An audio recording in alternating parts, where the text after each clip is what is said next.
नमस्कार, देश की बात में आपका स्वागत है। मैं हूं अखिलेश शर्मा।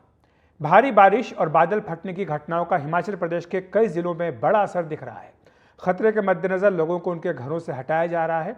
राहत और बचाव अभियान के साथ सड़कों तथा रास्तों को ठीक करने की कोशिशें भी जारी हैं। हमारे सहयोगी गुरप्रीत सिंह छीना पहुंचे एक ऐसे ही गाँव में जहाँ कुदरत की मार पड़ी है।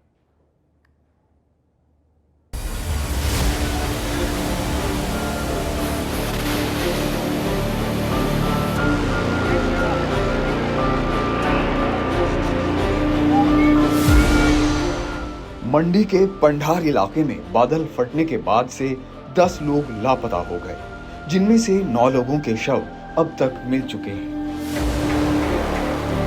मशीनरी तो कल पहुंच गई थी, आज मशीनरी लगी है, लेकिन वही फिर हमने जो मैनुअली हमने जो सर्च वर्क किए हैं तो उसी से 7 डेड बॉडीज़ निकाली हैं।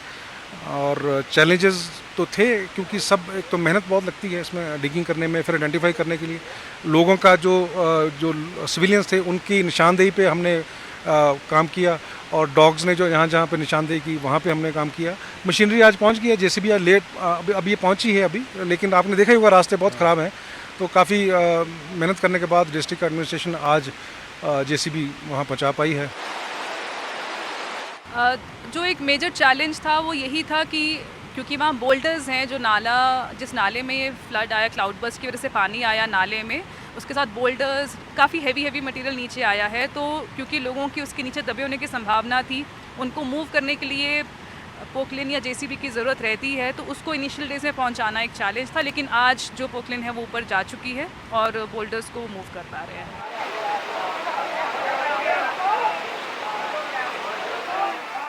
तो कितने घंटे हो चुके इस रेस्क्यू ऑपरेशन को चलते हुए? ये रेस्क्यू ऑपरेशन 1 तारीख से ही जारी है। जैसे कि आप लोग को पता है, 31 जुलाई और 1 अगस्त की रात को लगभग 12 साढ़े 12 के बीच में ये घटना घटित हुई है, और हमारी टीम यहाँ 1 तारीख को 11 बजे रिपोर्ट कर चुकी थी। और तब से लगातार 8-9 घंटे 10 घंटे काम कर रहे हैं, और सारा मैनुअली किया है क्योंकि यहाँ कोई जेसीबी वगैरह नहीं थी। ये बचाव अभियान आसान नहीं था। मौके तक पहुंचने में टीम को बहुत वक्त लगा। एनडीटीवी की टीम मंडी एक डिस्ट्रिक्ट में पहुंच चुकी है, और यहाँ पे एक राजबन गांव है, यहाँ पे क्लाउड बस्टिंग हुई और उसके बाद कुछ लोग वहाँ के मिसिंग है। ये रास्ता राजबन को जाता है, जो लगातार पिछले 4-5 दिनों से बंद है। हम देख सकते हैं यहाँ पे पत्थर लगे हुए हैं, और ये रोड की लगातार रिपेयर चल रही है। और यहाँ से जो राजबन है वो तकरीबन 5 से 6 किलोमीटर बताया जा रहा है, और पहाड़ी इलाका होने करके कम से कम भी 2 घंटे का रास्ता है जो यहाँ से पैदल चल रहे हैं। और ये भी एक बहुत बड़ा रीज़न है, क्योंकि एनडीआरएफ की टीम, एसडीआरएफ की टीम जो यहाँ से पैदल जा रही है, और सारे यातायात जो आवाजाही है, जो व्हीकल है, वो यहाँ से नहीं जा रहा है। हम देख सकते हैं ये जो ब्रिज है इसकी रिपेयर चल रही है और पीडब्ल्यूडी के द्वारा की जा रही है। तो भैया यहाँ से आगे नहीं जा सकते, कोई गाड़ी नहीं जा रही 3-4 दिन से, जिस दिन का ये बादल फटा है। बादल फटा नहीं गई गाड़ी है, तो बादल राजबन गाँव में फटा हुआ है। ठीक है, तो जो जितनी भी टीमें हैं, जितने भी ऑफिसर हैं, सब पैदल जा रहे हैं? पैदल जा रहे हैं सारे सब। तो हम भी यहाँ से कवर करने आए हैं, पैदल जाएंगे ऊपर? पैदल ही जाएंगे आप भी। तो कितना टाइम लग जाएगा? यहाँ 2 घंटे मिनिमम है आपके लिए। तो ये कितने टाइम में ठीक होने वाला है ये? क्योंकि लोगों को भी परेशानी आ रही होगी जो उस गाँव। नहीं जी, कितने दिन में होगा, अभी काम चला हुआ है। काम चल। हाँ, ये तो देखो इतना प्रॉब्लम आ रहा है, लेबर कम है। तो जो गाँव है ऊपर, कितने के गाँव हैं जो लोग आ जा नहीं सक रहे, कितने के गाँव होंगे? वो तो गाँव 2-3-4 गाँव है, जो लोग 3 गाँव है जो यहाँ से कहीं जा नहीं सकते। इससे कट है रोड से।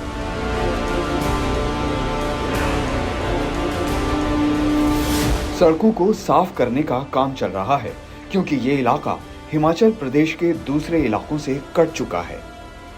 पिछले कुछ दिनों में लगातार हिमाचल में फ्लड आते रहे, और उसके कारण हमने देखा कि लगातार कई रोड जो बंद हो गए। इस समय हम national highway Chandigarh to Manali से रिपोर्ट कर रहे हैं। यहाँ पे कुछ तस्वीरों के माध्यम से दिखाएंगे कि ये लैंडस्लाइड करके हम देख सकते हैं कि एक साइड ऑफ रोड है जो बिल्कुल ब्लॉक हुई है, और ये वो रोड है जो पिछले दिनों में हमने देखा जब लगातार बरसात हो रही थी, लगातार बारिश हो रही थी, उस समय हमने देखा कि लगातार इस नेशनल हाईवे पे मनाली टू चंडीगढ़ पे काफ़ी ट्रैफिक जाम लगे।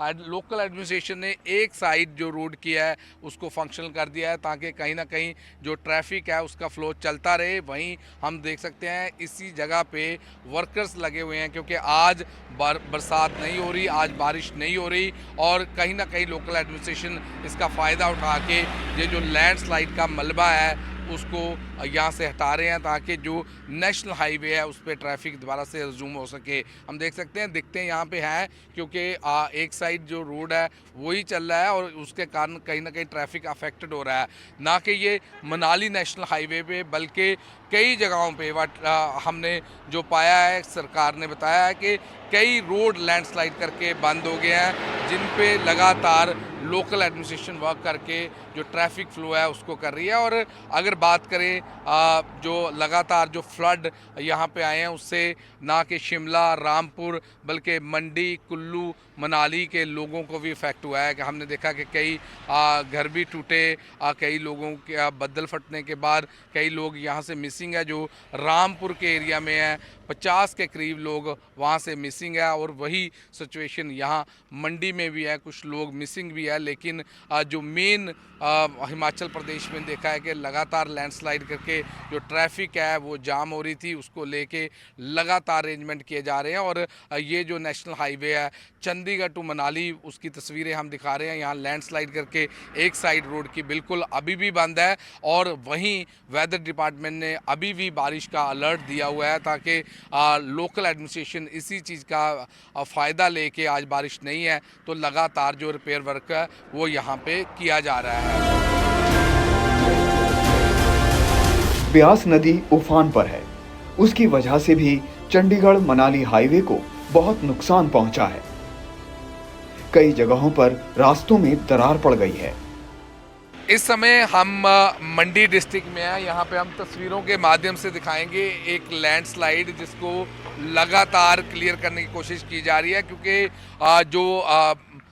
जो सूचना आई है वो हिमाचल प्रदेश के कई रोड लैंडस्लाइड करके बंद हो गए, और ये भी एक रोड है जो यहाँ दिखा रहे हैं। अभी कुछ समय पहले ये जो मलबा था इसको यहाँ से उठाया जा रहा था ताकि जो आवाजाही है, जो ट्रैफिक फ्लो है वो लगातार चलता रहे। तो कहीं ना कहीं ये लैंडस्लाइड हम दिखा रहे हैं ग्राउंड से। इस टाइम पे ये डिस्ट्रिक्ट मंडी में यहाँ पे रोड ब्लॉक थी, यहाँ पे जेसीबी लाई गई और सरकार ने कहा है कि जितने भी रोड बंद हुए हैं उनको जल्द से जल्द खोला जाए। लेकिन हिमाचल प्रदेश के लिए एक सबसे बड़ा चैलेंज है, क्योंकि आने वाले दिनों में भी रेन की पॉसिबिलिटी है, और इस बात को लेके जैसे यातायात रुक रहा है और लोगों की लाइफ अफेक्ट हो रही है, ये सबसे बड़ा चैलेंज हिमाचल प्रदेश की सरकार को। आइए देखते हैं कैसे हिमाचल प्रदेश की सरकार इस पे रणनीति बनाती है ताकि लोगों को कम से कम ऐसी परेशानी आए, क्योंकि लैंडस्लाइड करके हम देख रहे हैं कि रोड बिल्कुल बंद हो जाते हैं और उसके बाद ट्रैफिक जैम्स कई जगहों पे देखने को मिलते हैं हिमाचल प्रदेश में। कैमरामैन राजेश के साथ Gurpreet Singh Cheena for NDTV Himachal Pradesh district Mandi. भारी बारिश ने रेगिस्तान को समंदर में बदल दिया है। राजस्थान के कई इलाकों में भारी बारिश की वजह से जगह जगह पानी भर गया है। जैसलमेर के रेत के धोरे पानी से भरे हैं, कई जगहों पर बसें पानी में फंस गई। राजस्थान में सीजन की 43.7% बारिश अब तक हो चुकी है। NDTV के संवाददाताओं की ग्राउंड रिपोर्ट देखिए।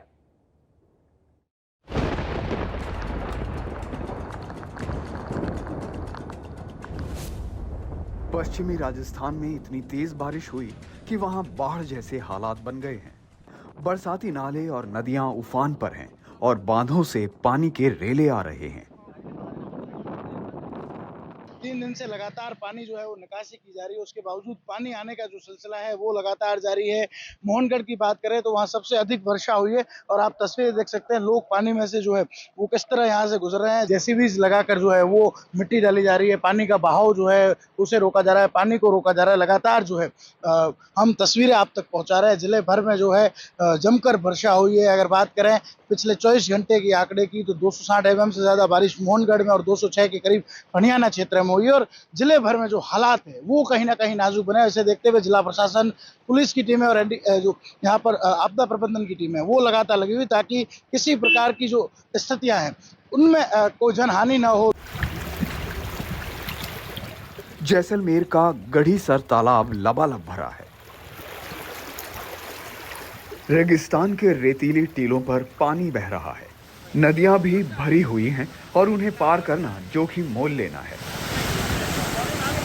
टोंक के टोरडी सागर बांध में तेजी से आए पानी के बहाव में रोडवेज की एक बस फंस गई।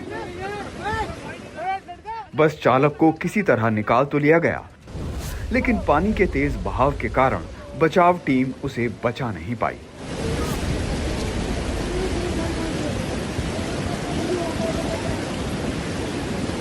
जोधपुर में मूसलाधार बारिश से लूणी नदी उफान पर है। नदी में फंसे 15 लोगों को रातों रात जिला प्रशासन की टीम ने बचाया। जहां ये लोग फंसे हुए हैं वहाँ मौके का उन्होंने जायजा लिया, अधिकारियों को निर्देश दिए, नाव से रेस्क्यू कराने का जो है प्रयास चल रहा है और उम्मीद की जा रही है कि कुछ देर बाद उन लोगों को रेस्क्यू कर लिया जाएगा। लेकिन सबसे बड़ी बात यह है कि ऐसे मौसम में जब प्रशासन चेतावनी देता है तब लोग अनदेखी करते हैं और यही कारण है कि बाद में लोग इस तरह की मुसीबत हालात में फंस जाते हैं। ऐसे में लोगों को सचेत रहने की आवश्यकता है और पानी में नहीं उतरने की सलाह जो प्रशासन देता है उसको मानना चाहिए। जोधपुर से सटे पाली शहर में भी बाढ़ के हालात हैं। कॉलोनियों में जल जमाव हो गया है और रेल की पटरियां भी पानी में डूबी हैं, जिससे रेलों की आवाजाही पर असर पड़ा है। देखा जाए, मैं अपने कैमरामैन से कहूँगा कि एक बार इस रामदेव रोड को ज़रूर बताएं हमारे दर्शकों को कि किस तरह से ये जो रामदेव रोड है ये पूरी तरह से पानी में लबालब हो चुका है। इसी के साथ अगर देखा जाए तो लोगों के घरों तक भी पानी पहुँच चुका है। हमसे इनसे भी कहेंगे कि हमारे दर्शकों को एक बार ये ज़रूर बताएं कि किस तरह से यहाँ के घरों तक जो है वो पानी पहुँचना शुरू हो गया है। जिले में लगातार हो रही बारिश को देखते हुए अगर हम पाली जिले की बात करें तो अधिकांश क्षेत्र की नदियाँ जो है वो उफान पर चल रही है। इसी के साथ बांधों के अंदर पानी की आवक शुरू हो चुकी है। कई बांध ऐसे हैं छोटे छोटे जो पूरी तरह से लबालब हो चुके हैं, वह फूटने को आतुर है। और पश्चिमी राजस्थान का सबसे बड़ा बांध जवई बांध जो है वह भी, उसमें भी पानी की आवक लगातार जारी है। जिले के अगर हम पाली शहर की बात करें तो यहाँ पर सबसे बड़ी जो समस्या देखने को मिली है वो कहीं ना कहीं ये है कि सीवरेज, क्योंकि सीवरेज का जो पानी है वह भी कई इलाकों में फूटकर सामने आ रहा है। ये पाली शहर है जहां कॉलोनियों के रास्ते पानी में डूबे हुए हैं और लोग अपने घरों में कैद हैं। जिला प्रशासन ने एसडीआरएफ की मदद से राहत कार्य शुरू कर दिया है। एक तरफ लोग बाढ़ से परेशान हैं, तो किसानों के चेहरे खुशी से खिल उठे हैं। ग्रामीण इलाकों में महिलाएं और किसान लूणी नदी की पूजा करके और मंगल गीत गाकर बारिश का स्वागत कर रहे हैं। लूणी नदी में पानी की भरमार से आसपास के इलाकों के कुएं भी रिचार्ज होंगे, जिससे आगे भी सिंचाई में काफी आसानी हो जाएगी।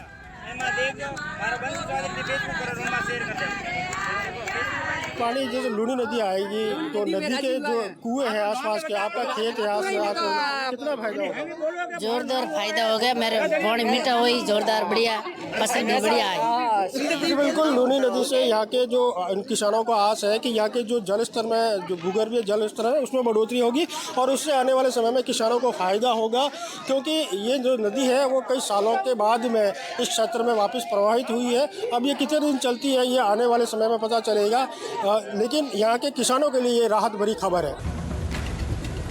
अगले 24 घंटे तक और बारिश होने के आसार हैं, जिसके बाद हालात सामान्य होने की उम्मीद है। Bureau report, NDTV India.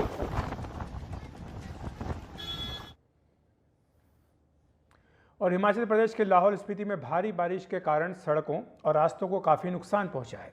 इन रास्तों को ठीक करने की कोशिशें हो रही हैं। मनाली काजा हाईवे को भी दुरुस्त किया जा रहा है। कोशिश है कि जल्द से जल्द आवाजाही को सामान्य किया जाए।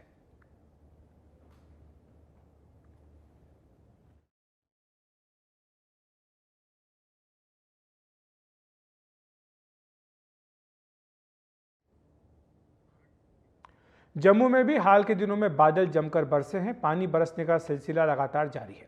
ऐसे में घर से बाहर निकलने वालों की मुश्किलें बढ़ी हैं। सड़क और रास्ते पानी से लबालब हैं। कहीं कहीं बरसाती पानी लोगों के घरों में भी घुस रहा है। कार और दोपहिया गाड़ियां भी डूबी नजर आ रही हैं।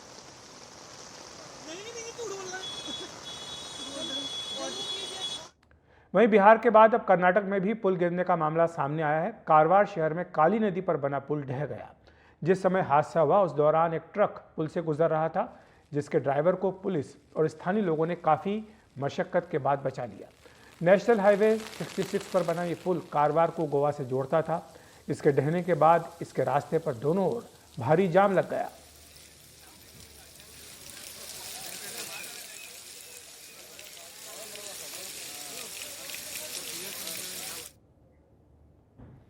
और असम के मुख्यमंत्री हिमंता बिस्वा शर्मा ने बांग्लादेश के ताज़ा हालात पर चिंता जताई है। उन्होंने आशंका जताई कि कहीं ये एक बार फिर पूर्वोत्तर के आतंकवादी समूहों के लिए सुरक्षित पनाहगाह न बन जाए। उन्होंने बांग्लादेश में अल्पसंख्यकों पर हमले की रिपोर्ट्स को लेकर भी चिंता जताई है।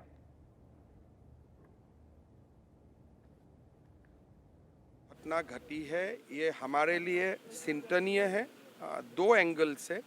एक तो अगर बांग्लादेश में ऐसा अशांति चले रहे तो कोई लोग भारत में आने के लिए उद्ग्रीव होगा, तो हमें सीमा को भी सुरक्षित करना है। साथ साथ में भविष्य में शेख हसीना का सरकार का समय में नॉर्थ ईस्ट का सारे उग्रवादियों को बांग्लादेश से हटाया गया था।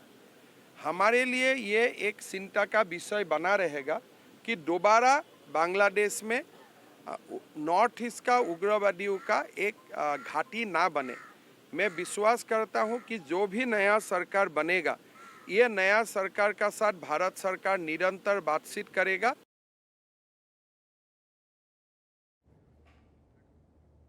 बिहार सिपाही भर्ती परीक्षा एक साल में दूसरी बार हुई है। पिछले साल छात्र परीक्षा केंद्र से बाहर निकले ही थे कि उन्हें पता चला कि इस परीक्षा का पेपर लीक हो चुका है।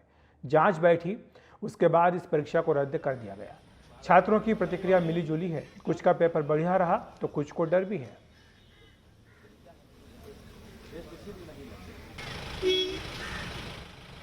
एग्जाम बहुत अच्छा गया। इस बार क्वेश्चन लीक का मामला नहीं ना आया? नहीं, इस बार क्वेश्चन लीक का मामला कोई भी नहीं है और ऐसे ही 28 तारीख तक पेपर रहा तो अच्छा ही कट ऑफ जाएगा, यानी कि अच्छा ही जो पढ़ने वाला बच्चा रहेगा वो अच्छा ही करेगा। एग्ज़ाम बहुत बढ़िया गया है। पिछले वर्ष के मुकाबले इस वर्ष देखा जाए तो एग्ज़ाम में धांधली का संभावना बिल्कुल भी नहीं है और ऐसा ही एग्ज़ाम बिहार सरकार को लेना भी चाहिए। एकदम मतलब पूरा सेफ्टी के साथ में सारे प्रावधान भी उसमें मतलब दिखाए गए हैं। समय समय पे चेक करने के लिए बहुत सारे लोग भी आ रहे थे उसमें, और बाकी एग्ज़ाम बहुत अच्छा गया है पिछले साल के मुकाबले। पेपर लीक हो जाता है तो स्टूडेंट को क्या? देखिए, पेपर लीक का जो मामला रहा वो सारे लोगों को ध्यान में रखते हुए जैसे बिहार सरकार ने इस पर विशेष ध्यान दिया है पेपर लीक को लेकर के, और इस बार जो देखा जाए तो पेपर लीक का कोई भी मामला अभी तक सामने आया नहीं है। गड़बड़ी की संभावना थी क्या इस बार? तो नहीं है, बाकी अब हो जाए तो भगवान जाने। बाकी चांसेस तो बहुत कम है क्योंकि प्रोटेक्शन वगैरह सही ले रखे थे, तो चांसेस तो नहीं है, ना के बराबर ही है। बाकी देखो क्या होता है। कितना नुकसान उठाना पड़ता है अगर ऐसा? अगर पेपर लीक होता है तो हम खुद दिल्ली से आए हैं, अब दिल्ली से यहाँ आने जाने का खर्चा प्लस हमारा वहाँ रहना, ऊपर से अकेले आने पे मैनेजमेंट नहीं हो पाता है उतना, तो इश्यूज़ तो बहुत ज़्यादा हो जाता है। स्पेशली जो दूर से आते हैं उनको ज़्यादा होता है। एग्ज़ाम बहुत बढ़िया रहा। सिलेबस इस बार थोड़ा पहले से अच्छा रहा, और जो लीक हो जाता है उससे तो खैर बहुत बढ़िया रहा इस बार कि लीक नहीं हुआ। जो कॉन्फिडेंशियल लड़का है वो अच्छा, अगर 60 नंबर भी लाता है तो मेरिट बन जाएगा उसका। बात करते हैं राज्यसभा की, जहां पर बीजेपी का पलड़ा फिर भारी होने जा रहा है और साथ ही एनडीए भी बहुमत के करीब पहुंचने जा रहा है। आपको बताएं कि राज्यसभा की 12 सीटों पर 3 सितंबर को उपचुनाव होने जा रहा है। असम, बिहार, महाराष्ट्र की 2-2 सीटों पर, मध्य प्रदेश, हरियाणा, राजस्थान, त्रिपुरा, उड़ीसा और तेलंगाना की 1-1 सीट पर उपचुनाव होगा। तेलंगाना को छोड़ बाकी सभी 11 सीटें बीजेपी और उसके सहयोगी दलों के खाते में आने की संभावना है। ऐसा इसलिए क्योंकि उपचुनाव में हर सीट पर अलग चुनाव होता है। राज्यसभा में फिलहाल 20 सीटें खाली हैं और मौजूदा संख्या 225 है, यानी बहुमत का आंकड़ा 113 है। बीजेपी के पास इस समय 87 सांसद हैं और एनडीए के पास 101। एनडीए को 6 मनोनीत और 1 निर्दलीय सांसद का भी समर्थन है। राज्यसभा उपचुनाव के बाद बीजेपी की संख्या बढ़कर 97 और एनडीए की संख्या 112 तक पहुंच सकती है। मनोनीत और निर्दलीय को मिलाकर एनडीए के पास 119 की संख्या होगी। उपचुनाव के बाद राज्यसभा में बहुमत का आंकड़ा 117 होगा और इस तरह एनडीए मनोनीत और निर्दलीय के सहारे बहुमत का आंकड़ा पार कर लेगा। उपचुनाव के बाद भी राज्यसभा में जम्मू कश्मीर से 4 और 4 मनोनीत सांसदों का स्थान खाली रहेगा। अगर मनोनीत के 4 रिक्त स्थानों को भर दिया जाए तो एनडीए इनका समर्थन लेकर अपनी संख्या और बढ़ा सकता है।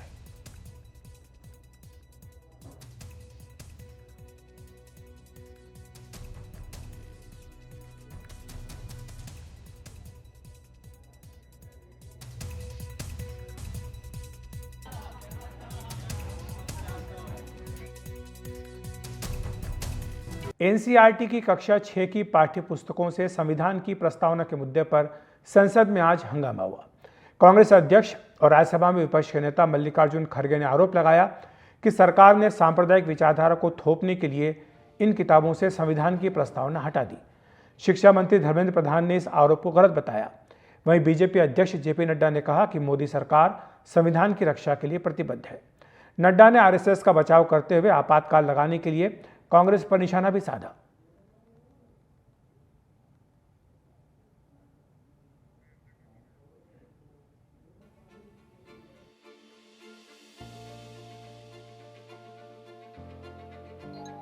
नेता विरोधी दल कुछ तथ्य से परे बातों को रखे। उन्होंने आरोप किया कोई न्यूज़पेपर कटिंग को कोट करते हुए कि 6वीं क्लास में नया एनसीईआरटी की 6वीं क्लास की किताबों में प्रियम्बल के बारे में जो पहले होती थी उसको अभी छोड़ दिया गया है। एनसीईआरटी के दौरान नए पाठ्य पुस्तक 6वीं क्लास की आ चुकी है।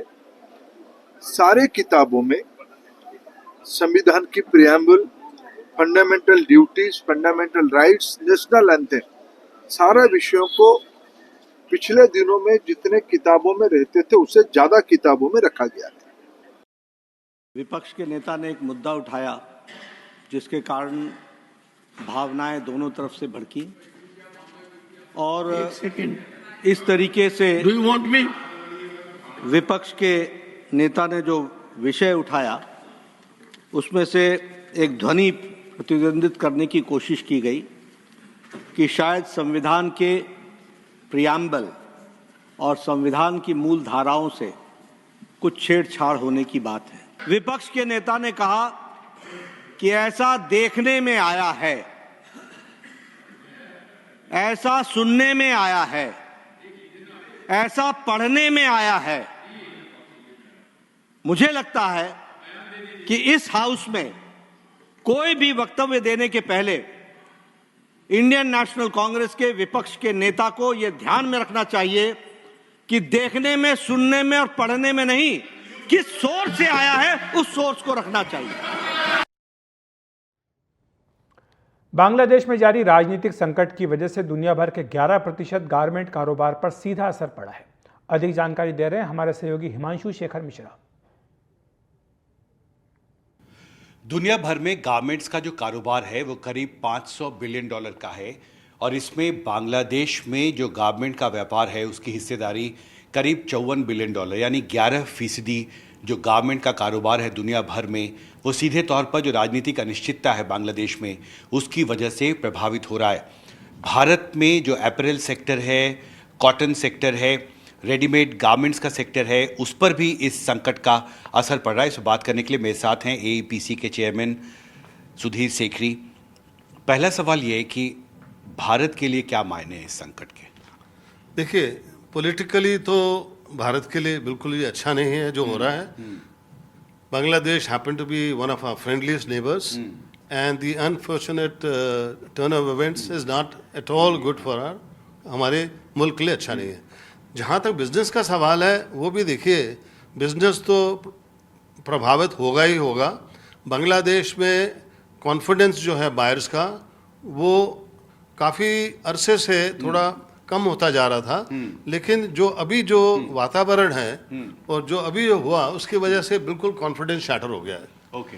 तो सबसे ज़्यादा प्रभाव तो देखिए दो तरह के बायर हैं। एक तो जो फास्ट फैशन बायर होते हैं, जो बड़े शॉर्ट डिलीवरी का माल लेते हैं, उनका जो मटेरियल जो गारमेंट्स फ्लोर पे भी होते हैं वो भी बड़ा, उसका शेल्फ लाइफ बहुत कम होता है। वो मतलब हर 3 या 4 हफ्ते के बाद गारमेंट जो है ना स्टाइल चेंज करते हैं। तो आप ज़ारा और H&M जैसे जो हाँ, स्टोर exactly, जैसे ज़ारा हो गए या H&M हो गए, जिनको हम फास्ट फैशन स्टोर कहते हैं, इनको सबसे ज़्यादा झटका लगेगा, क्योंकि इनके जो डिलीवरीज हैं ये मांगते हैं हमसे 40 दिन से लेकर 50 दिन के अंदर डिलीवरी मांगते हैं। और अगर ये वहाँ वातावरण जो ख़राब हुआ है उसकी वजह से अगर 4-5 हफ्ते फैक्ट्री बंद हो जाएंगी, फिर तो वो बिजनेस जो है जो उनको प्लेस हुआ है वो कभी वहाँ पहुँचेगा ही नहीं। तो उनके स्टोर खाली हो जाएंगे। तो इस तरह के जो स्टोर्स हैं वो क्या भारत में जो रेडीमेड गारमेंट्स बनते हैं उससे ज़्यादा बांग्लादेश से वो इम्पोर्ट करते हैं? हाँ, देखिए, बिल्कुल देखिए, एग्जाम्पल के तौर पे अमूमन I would say on a rough estimate 10 से 15 गुना ज़्यादा गारमेंट वो बांग्लादेश से खरीदते हैं एज कम्पेयर टू इंडिया। 10 से 15 गुना। सो इसका अब ऑब्वियसली जब शॉर्ट टर्म जो प्रॉब्लम है, अब उनको कहीं ना कहीं ये जो ऑर्डर्स जो हैं कहीं ना कहीं मूव करने पड़ेंगे। अब उसमें देखने वाली बात है कि इंडिया उसका कितना फ़ायदा उठा सकता है, लेकिन हमें नहीं लगता इंडिया ज़्यादा फ़ायदा उठा सकेगा। आर्थिक नीति है अभी तक बांग्लादेश की, विशेषकर गारमेंट सेक्टर में, उसको लेके अनिश्चितता भी है कि बांग्लादेश में जो नई रेजिम आएगी उसकी इकोनॉमिक पॉलिसी क्या होगी, एक्सपोर्ट पॉलिसी क्या होगी, विशेषकर गारमेंट सेक्टर में, और इसको लेकर आपके मन में अनिश्चितता है अभी? यस, ये ज़रूर है कि देखिए वहाँ की भी इकोनॉमी बहुत हेवीली डिपेंडेंट थी गारमेंट एक्सपोर्ट्स के ऊपर। सो ऑब्वियसली जो भी नई गवर्नमेंट आएगी वो इसको मद्देनजर जरूर रखेगी, लेकिन शॉर्ट टर्म में अगेन मैं बताना चाह रहा हूँ कि शॉर्ट टर्म में इतनी जल्दी इसका कोई सोल्यूशन नहीं निकलने वाला।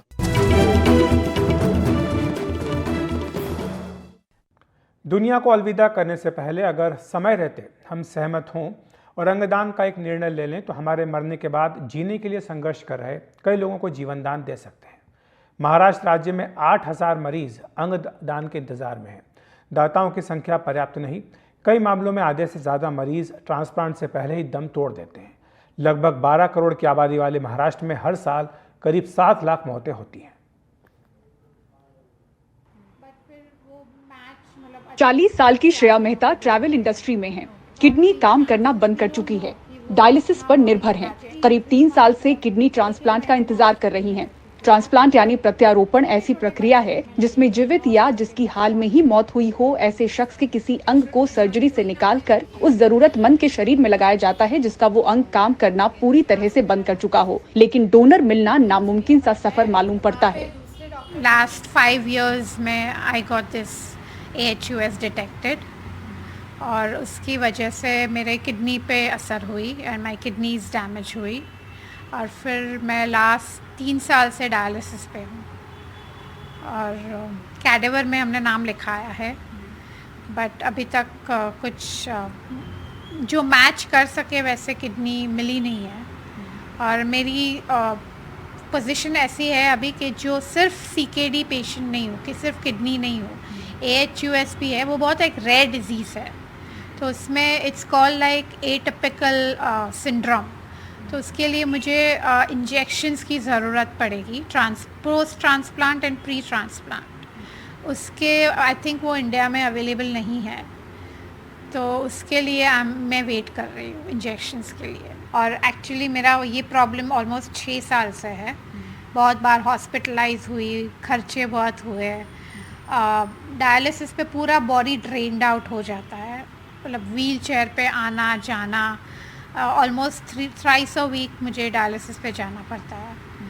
तो बहुत प्रॉब्लम्स होते हैं, मतलब आप सब पे इफ़ेक्ट होता है, hair, skin, the whole body drains out. मेरी यंग गर्ल है तो मुझे बहुत दुख होता है कि किडनी मिल नहीं रही है, अच्छी मिलती है तो मैच नहीं होती है। हमारे PM मोदी भी बोले हैं कि अगर एक आदमी ये जो डोनेट करता है, अवयव दान करता है, तो 7 लाइफ बच जाती है, 7 लाइफ बच जाती है। तो ये अवेयरनेस होनी ज़रूरी है, और इसके लिए मतलब वर्तमान पत्र या तो TV मीडिया या तो कॉलेज में ऐसा लेक्चर होना चाहिए, और एक स्कूल में भी, कॉलेज में एक थोड़ा जाना चाहिए डॉक्टर को। ऐसा कोई डेज है तो वहाँ जाके बताना चाहिए डॉक्टर को, मतलब ये ज़रूरी है, बहुत ज़रूरी है, तो मतलब अवेयरनेस तो आएगी। अंगदान को लेकर महाराष्ट्र में हालत निराशाजनक बनी हुई है। इस वक्त राज्य में 8,000 से ज्यादा लोग जीवन रक्षक अंगों के लिए इंतजार कर रहे हैं। इस साल जून तक के आंकड़ों के अनुसार अंग प्रत्यारोपण का इंतजार कर रहे 103 रोगियों के लिए केवल एक अंगदाता है। करीब 78% रजिस्ट्रेशन किडनी के लिए हैं। 6,480 मरीज किडनी डोनर के इंतजार में हैं। इसके बाद लिवर प्रत्यारोपण के लिए 1,533 मरीज इंतजार कर रहे हैं। साथ ही हार्ट ट्रांसप्लांट के लिए 133, फेफड़ों के प्रत्यारोपण के लिए 57, पैनक्रियास ट्रांसप्लांट के लिए 34 और छोटी आंत के प्रत्यारोपण के लिए 3 लोग इंतजार में हैं। कुल मिलाकर 8,240 मरीज डोनर का इंतजार कर रहे हैं।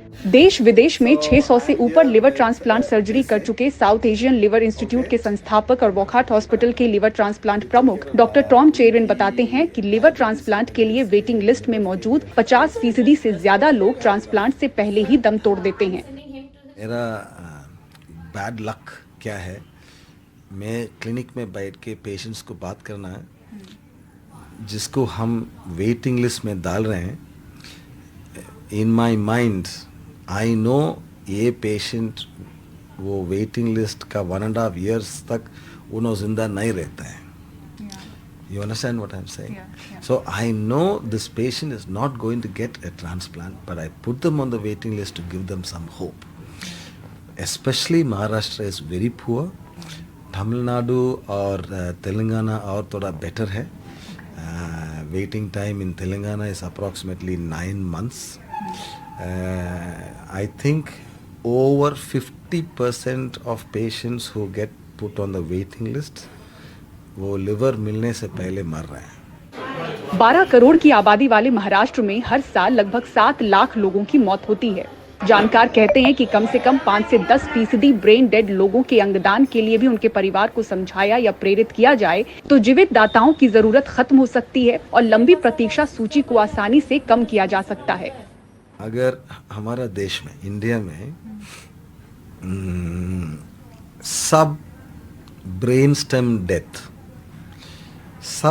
स्टेम डेथ पेशेंट का लिवर हम यूज किया तो सिर्फ इंडिया का पेशेंट्स नहीं, साउथ ईस्ट एशिया का पूरा लिवर डिसीज के लिए पेशेंट्स का ट्रांसप्लांट के लिए हमारे पास लिवर्स है।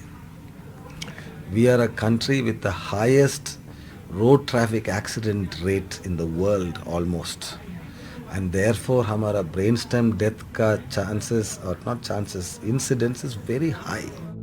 इस साल जून तक महाराष्ट्र में 80 शरीर दान दर्ज किए गए हैं, जिन्हें कैडेवर दान भी कहा जाता है। इनमें से 239 अंगों को प्रत्यारोपित किया गया। कैडेवर दान में जीवन को बचाने या बढ़ाने के लिए आमतौर पर मृत व्यक्ति के ब्रेन डेड यानी कि मस्तिष्क मृत्यु के बाद अंगों को देना शामिल है। ब्रेन डेथ को मेडिकल की भाषा में मृत्यु की कानूनी परिभाषा के तौर पर जाना जाता है। किसी को ब्रेन डेड घोषित करने का मतलब है कि उसके मस्तिष्क ने सभी तरह से कार्य करने बंद कर दिए हैं। हालांकि बीते कुछ समय से कैडेवर दान यानी कि मृत्यु के बाद शरीर के अंगों का दान धीरे धीरे बढ़ा है। 2021 में 95 दाता थे, जो 2022 में बढ़कर 105 हुए, 2023 में 148 हो गए। कई जिंदगियां जिंदा रहने के लिए संघर्ष कर रही हैं। अंगदान की प्रक्रिया एक निर्णय से शुरू होती है, जो हम जीते जी समय रहते फैसला करते हैं कि हमारे जाने के बाद हमारे अंगों को दान कर दिया जाए। इस महान सोच के लिए बस एक फैसले की जरूरत है, जो कि हमारे जाते जाते कईयों को जिंदा रख सकता है। देश में फिलहाल 1 लाख से ज्यादा ऐसे लोग हैं जो इस एक निर्णय पे निर्भर हैं। मुंबई से कैमरामैन संजय मंडल के साथ पूजा भारद्वाज, एनडीटीवी इंडिया। तो देश की बात में आज इतना ही। नमस्कार।